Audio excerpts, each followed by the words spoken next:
Hi, everybody. Thank you for being here today. My name is Hillary Kellner. I am the Communications Director for the Utah Department of Public Safety.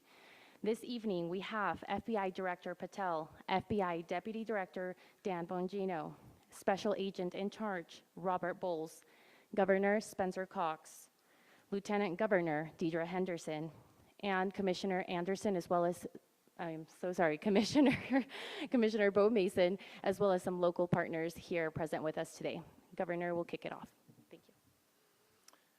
Ladies and gentlemen, thank you for joining us here tonight. We appreciate the media and the partnership we have with you in helping us to get information out to the public so that we can catch this assassin and hold him accountable.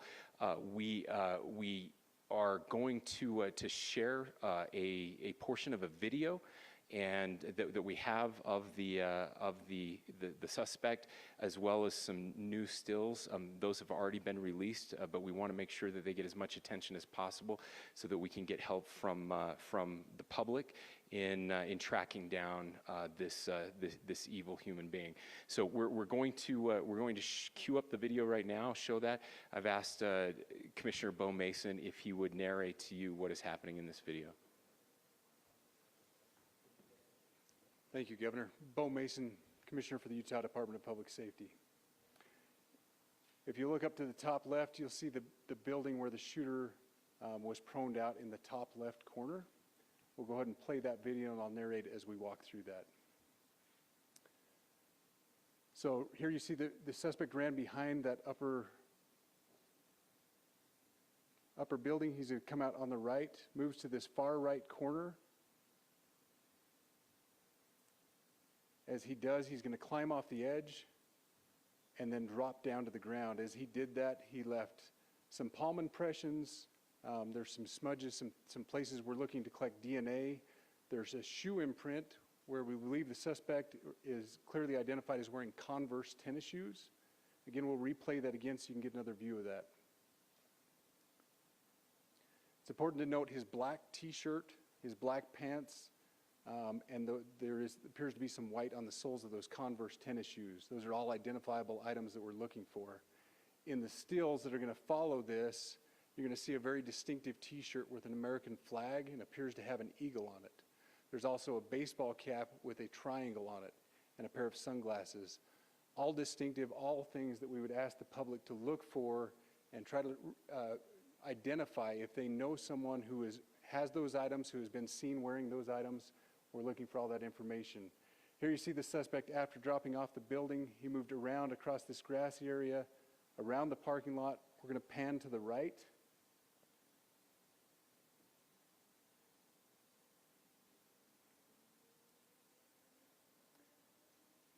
After he crosses the street, this is where he moves over into the wooded area.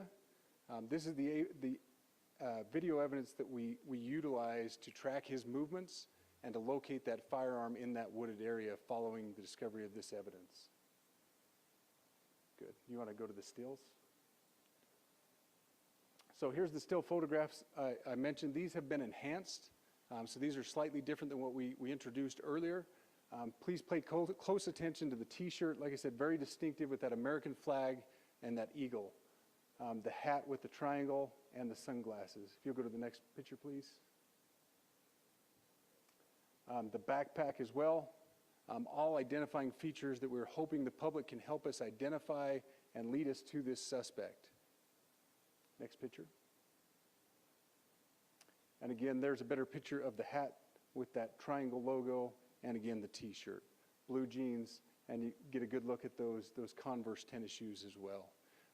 We have pushed these out. We'll continue to push these out, and we just ask for the public's cooperation through the public. The tips that have been coming in are what are giving us our next leads and enabling us to continue to further this investigation. We've had great cooperation from the public, and we're continuing to ask for that as we move forward.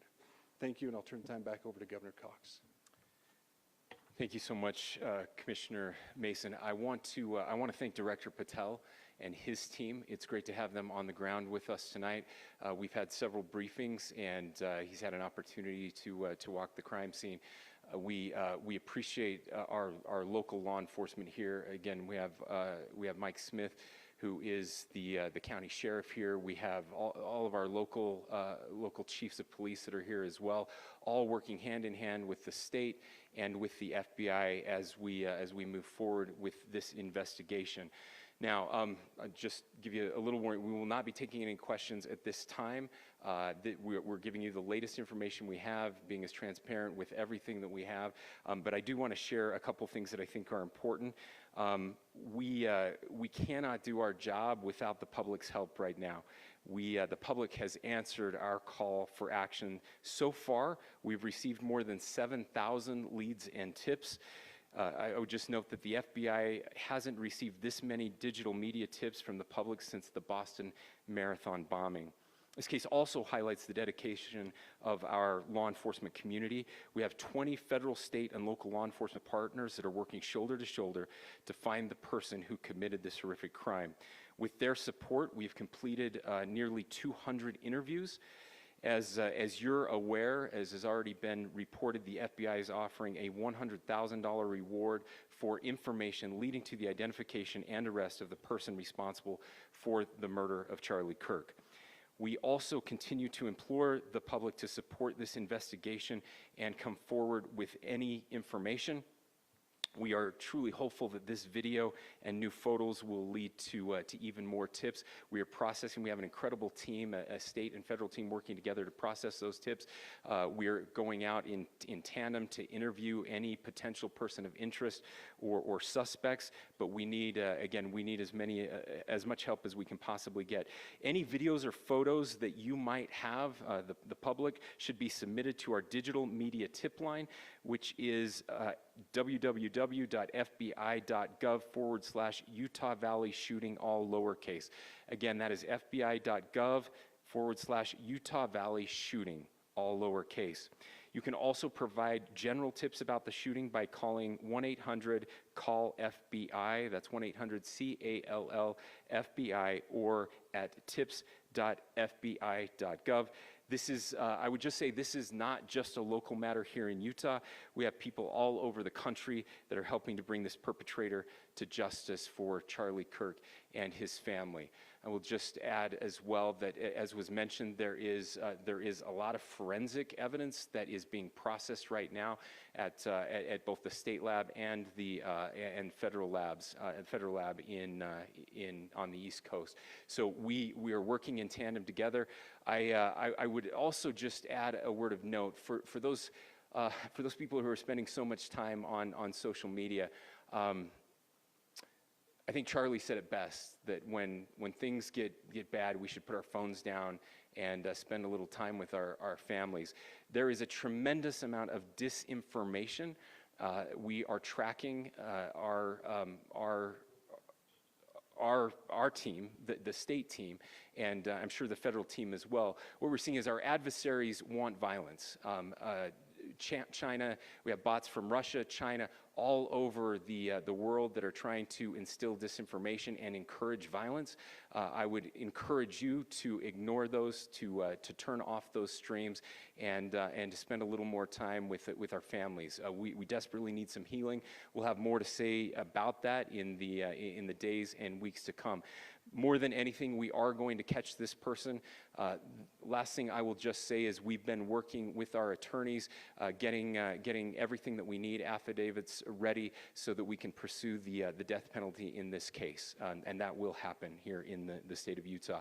Again, to the public, to those who are grieving, thank you for your prayers. I know we are feeling those prayers. I know the Kirk family is feeling those prayers as well. We pray that God will bless our nation at this very dark time. We can start healing by finding this perpetrator and holding him accountable, and we need your help to do that. Thank you.